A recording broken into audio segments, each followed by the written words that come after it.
Hey guys, just thought I'd do another quick Bulldog update. Alright, so as you can see, I have the metal tracks on along with the metal sprocket. You can also see that there is quite a bit of play down there in the track. It honestly needs to be tightened, needs to be tensioned up a little bit. You can see just by pulling on it that I really need to be I'd like to be right about there. So less than a full track length, but you know, luckily I've got a Hentech idler adjust system coming in. So once that gets in here, it does drive. I've done just some small little test drives with it just to make sure, and that's some of the other stuff. So we got the steel gearboxes in right now. I'm still working on the motor plate itself. I'm toying around with a couple of different ideas. I actually might put a plate inside down in here that actually surrounds the bolt holes rather than going on top of them.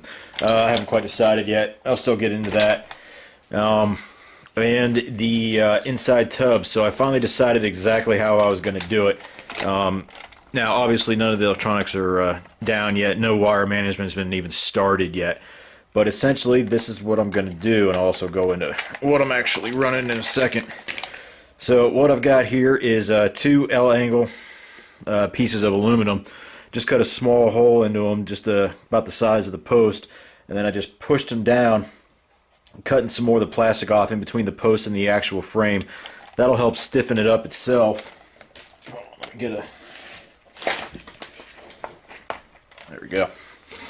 That'll help me to get more stiffness in there on the actual frame, because if you look at it right now, you can see how you got some space over here, and you got some space over here from the thing actually bowing in a little bit. Got the same thing on the back side too. And then I took in this sheet of plexiglass that I had in the earlier one, and I'm going to leave this kind of loose for right now, but this is where I'm going to mount all of my electronics on this piece. And then I've got the battery pack right in there. Again, everything's already been cut out. I haven't filled up any of the holes yet, like the switch holes for either the 3-channel that this thing was originally set up for or the actual power switch. So I'm just going to go ahead and mount everything onto this, and then that way that'll allow me to get a quick battery change when I need to. And if I need to, I can take the whole system out and possibly put it into my next tank build. So we'll see how that's going to work, but all I do is just take that and then it just drops right in, and then it fits down. Use that to help kind of self-level out the two pieces of L-angle. And what I'm running right now is, obviously, you've got the regular RX-18 board, and for this build I am using the Bark 4 system from Battle Armor, along with the Benedini TBS. And let's see, I've also got a 15-watt amp on this, or that I will have on this. Has the capability of dual audio output as well as dual audio input. So right now the Benedini's only set up for one output out, so it can essentially do one line, but I could set this thing up for stereo essentially, or to run both sets of speakers once I actually get them. I haven't figured out what speakers I'm actually going to put in yet, because I'm going to make sure I know what my spacing is entirely. I've got a couple coming in, so. But that's it. So as you can see, I've got this thing pretty much set up, obviously except for this cable management. And along with that, got everything hooked up, and then ran into a slight problem, which I don't know if anyone else has run into before. But if I go ahead and I don't have a power switch hooked up to this thing just because I've only been testing it right now, so I'm just going to plug it in real quick.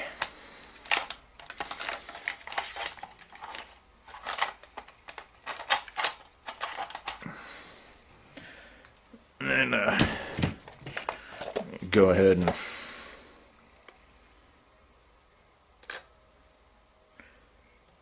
get it started up. Since I don't have sound on it,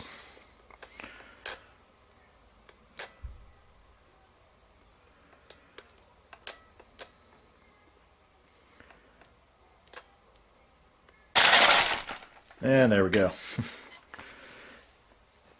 Alright, now one of the things that I'm having a problem with, I'm sure hopefully someone's at least had this problem and knows what the issue is that, I'm going to try to keep this in the back over here, if you can see it or not. There we go. Alright, so as I go ahead and apply forward power,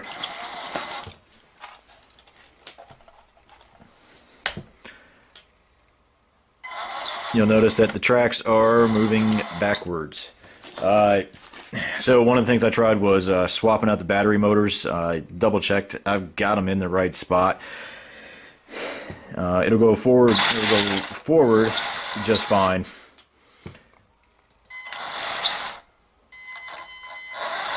And I still have super spin on right now, so, but I mean, everything turns except it just seems to be reversed. Going down like that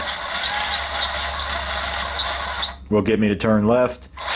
Down like that will get me to turn right, just like it's supposed to, but for whatever reason, my throttle seems to be reversed. So I don't know if the only thing that I'm going to have to do is just go ahead and desolder the motor cables and then just resolder the wires on